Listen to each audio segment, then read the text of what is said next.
You're still in love with Dante. I'm being locked out of Sam's murder investigation? You think you're helping, but you are not. I am steps ahead. That could not be more wrong. It's as if that kiss never happened. Ava's not going to win this case. General Hospital latest update. Maxie pushes Sasha for answers about her baby's father, while Gio senses more chaos ahead. Alexis breaks down to Sonny over Sam's death, and Trina seeks Curtis help for Kai's future. Meanwhile, tensions rise between Drew, Curtis, and Jordan, and Lulu confronts Dante about their complicated past. Hello everyone, welcome to my channel. I hope everyone is having a wonderful day. After watching these videos, please hit the subscribe button and give this video a thumbs up. General Hospital spoilers. Maxie fishes for Jason and Sasha answers. Joe's bad feeling. Sonny helps Alexis. General Hospital spoilers for Monday, February 3rd, reveal that Jordan Ashford, Tanisha Harper, will have a flirty interaction with Isaiah Gannon, Andy Wilson, and hint about putting something to the test one day. Jordan may not come right out and say it, but she may essentially be talking about testing their chemistry in the bedroom. While Isaiah and Jordan grow closer, Laura Collins, Jeannie Francis, will deliver news to Lucky Spencer, Jonathan Jackson, and Elizabeth Baldwin, Rebecca Herbst.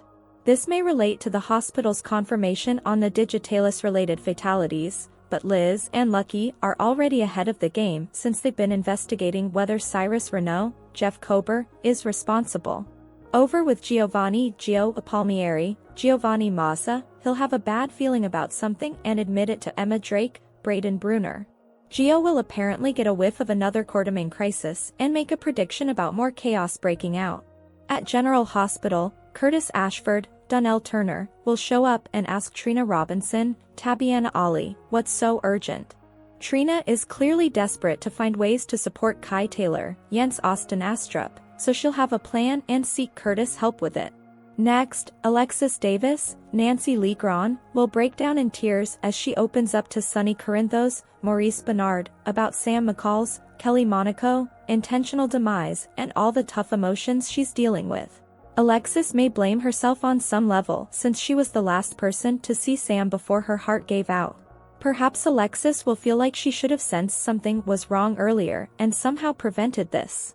That is something I'm gonna live with for the rest of my life, Alexis says in Monday's General Hospital preview video. However, Sonny may argue that Alexis couldn't have known about the Digitalis and insist the person who administered the fatal dose is the only one who's responsible. Over with Maxie Jones, Kirsten Storms, she'll put Sasha Gilmore Corbin, Sophia Matson, through a grilling session about her baby's father. Maxie will point out that the more Sasha stonewalls, the more it looks like she has something to hide. Will Maxie eventually offer updates on Cody Bell, Josh Kelly, claiming that Jason Morgan, Steve Burton, is the baby daddy? Sasha may soon realize this situation is getting far messier than she intended. In the Quartermain stables, Lulu Spencer, Alexa Havens-Bruning, will have an emotional conversation with Dante Falconeri, Dominic Zamprogna. There'll be a misunderstanding Lulu wants to address, so she'll declare that nothing could be further from the truth. Maybe Lulu will want to assure Dante that she doesn't take for granted the sacrifice Sam made for her. Lulu knows there's always going to be baggage between them due to what happened to Sam, but she'll hope for a path forward anyway. General Hospital spoilers say Dante and Lulu will have a heart-to-heart, so stay tuned to see where they'll go from here. Today's next update, Rick notices something is up with Sonny, and Cody turns to Anna for help. General Hospital, Curtis and Drew have a war of words, Brad works out, and Laura gives Lulu advice about Dante. Trina surprises Kai at the hospital. He has trouble getting his sling on, so she aids him. She brings up that he could lose his scholarship if he can't play, so she thought they could brainstorm a new major and path for him to stay in school. Irate, he says he can't deal with this now, he can barely arrange to schedule his physical therapy. She asks if that means the second opinion resulted in a more hopeful outlook. He explains they could promise nothing, and he always knew the risks of playing football. He also doesn't know if he even wants to go back to school right now. Kai knows Trina thinks she's helping, but she's not. He appreciates her coming, but he needs time to himself. She says she'll leave him to it, but he doesn't need to do this alone. Trina leaves, and Kai watches older videos of him playing on his phone. Trina looks in on him from outside, makes a call, and asks someone to meet her at GH as she needs their help. At Sonny's gym, Jordan isn't surprised to find Drew hitting the bag hard and wonders if he's trying to drive away everyone who thought they knew him. Drew assumes she's upset about the stalled Esplanade project, which Jordan is, as she worked on that project, too.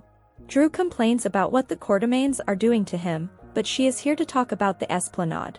Drew says it can still happen, it just depends on Curtis' next move. Elsewhere, Brad is putting himself through a hellish training session to get ready for Miami. After his session, he flexes his muscles and thinks Lucas will love how he looks. At the Metro Court, Portia meets with Curtis, who is in a good mood. She knows there is a hold-up with the Esplanade, which is a big project for Aurora. Curtis says he has everything under control. Drew is stalling the project, and he's working on making allies on Capitol Hill to deal with Drew. As for Aurora's next steps, that involves them sipping drinks on the beach. He wants them to scout some islands for Aurora's next division, Aurora Resorts. She becomes giddy and can already feel the sand between her toes. Suddenly, Jordan calls Curtis and asks him to come to Sonny's gym.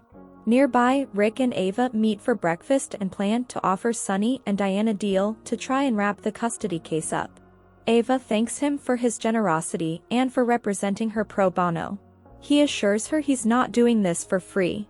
Ava just assumed he was, as he has stopped hounding her for money. Rick thinks she assumes everything is free now because they kissed. Ava says that kiss is never to be spoken of again, but after she gets her daughter back, they can discuss what might come next for them. Curtis arrives at the gym, spots Drew working out and thinks this is why Jordan wanted to see him.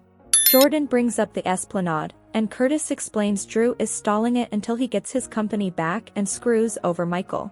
Drew claims that's not true. He is looking after his constituents, and the environmental report came back, which has caused issues. He says it's up to Curtis to resolve these problems. Curtis says Aurora will be fine without the Esplanade, but Drew will be screwing over Jordan and the man who gave him his seat in Congress. Drew notes Curtis seems tense, and maybe they should work it out in the ring. Jordan was hoping they could settle this like the adults she thought they were. Curtis warns Drew that he's new to Congress, has alienated his backers and friends, and has overextended himself and left himself wide open. Curtis storms out, Jordan follows, and Drew appears concerned. At Diane's office, Diane tells Christina she's so sorry about what happened to Sam. Christina thanks her for letting her use her business meeting with her dad to talk to him about something important. Sonny arrives and tells Diane that he'll be going to LA on business soon, and he is worried that selling Charlie's to Christina on the cheap could raise some eyebrows. He says everything is legit with the sale, and she says she'll handle any issues should they pop up.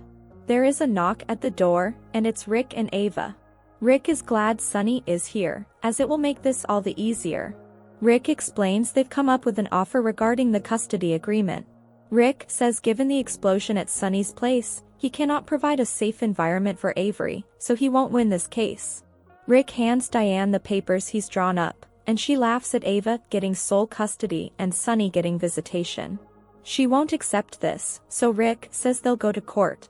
Rick says he'll be calling Christina to the stand and questioning her about Sonny beating Dex and the fall that cost her her unborn child.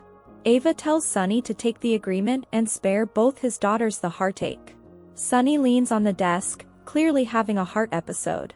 Sonny says he'll see them in court, and Diane shows them out. Diane notes clearly they are desperate, and Sonny explains Ava's funds have dried up. Christina thinks this is good news, and that they should wait this out. Diane says not so, and Ava's argument is stronger than theirs. She says Rick made valid points, it's on record that the fire in his penthouse was deliberately set, and Christina being a witness to Dex's beating also works in Ava's favor. Sonny says Ava can't pay Rick, so he's taking her case only to hurt him. Christina notes they can't let Ava have Avery. Diane leaves them to talk. Sonny says Diane is right, and Rick will hammer her on the stand. Christina says to let him, as she won't let Ava have her daughter when she lost hers. Sonny asks Christina why she wanted to see him today. She tells him about Sam's murder, and he asks if Dante knows. She thinks he must, and the cops are looking into it. Sonny says he'll take care of Dante, and that everyone has a breaking point. Rick and Ava return to the Metro Court and Ava vents about how that went. Rick says he may be wrong, but he suspects something is going on with Sonny. He says maybe Sonny doesn't want to see this through, maybe he realizes cutting her out will hurt Avery. Ava has hope and assures him that he'll get paid, and then maybe they'll see where things between them can go. Laura and Lulu meet at the coffee house. As Lulu talks about Rocco and Dante, Laura realizes she's still in love with Dante. Lulu says she loves Dante, but he's still grieving Sam. She notes they were divorced when the explosion happened. Lulu admits she ended things with Dustin and planned to tell Dante that she never stopped loving him. That was then, and now he's grieving Sam, and they have been fighting a lot. Dante makes it impossible even when she tries to get along with him. Laura suggests it's because she's pushing Dante away. Lulu fears Dante will always see her as the woman who Sam died to save. Laura says she'll never know how he feels if she doesn't talk to him about this. Laura says Dante did love Sam, and he is grieving. However, when they found out they could lose Lulu, Dante camped out at her bedside and fought for her. Laura knows it's possible to love two people at once, and there is a place in Dante's heart for Lulu. Lulu knows it's not rational, but she feels it's her fault Sam died, and maybe Dante does too. Laura says she is not responsible for Sam's death. Only one person is, and that is the person who killed Sam. Lulu knows, but she can't silence that voice saying it is her fault, and every time she sees Dante, it gets louder. Laura again tells her to ask Dante how he feels. Back at the hospital, Portia overhears Brad on the phone ordering suntan lotion. She tries to sneak off unseen, but Brad spots her and asks for another vacation day off to tack onto the trip to Miami.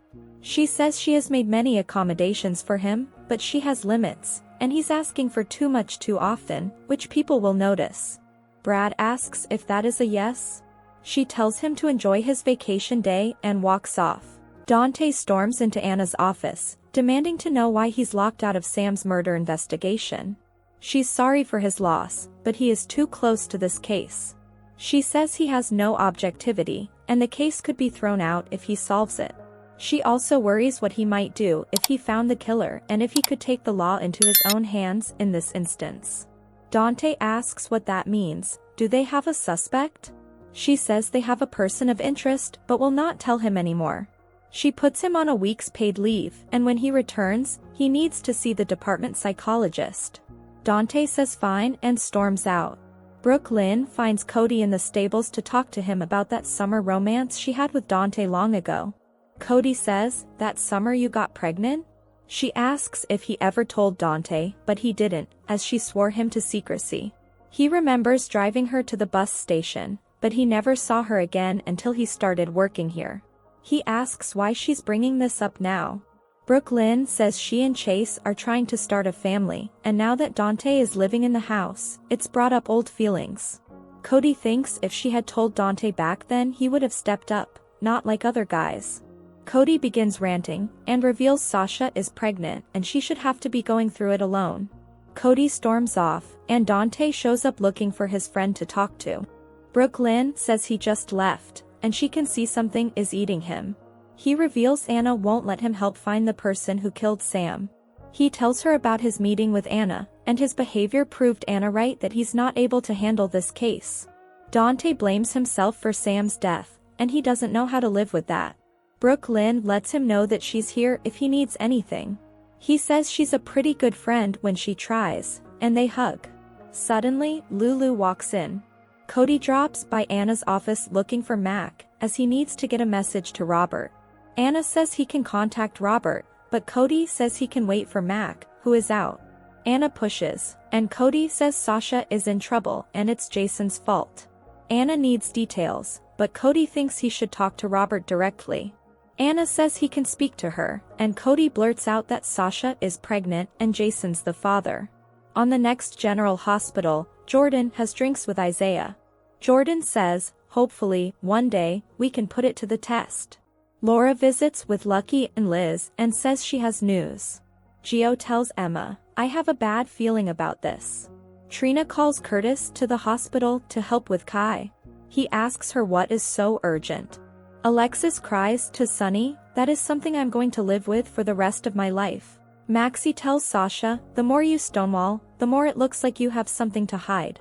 Lulu tells Dante, nothing could be further from the truth.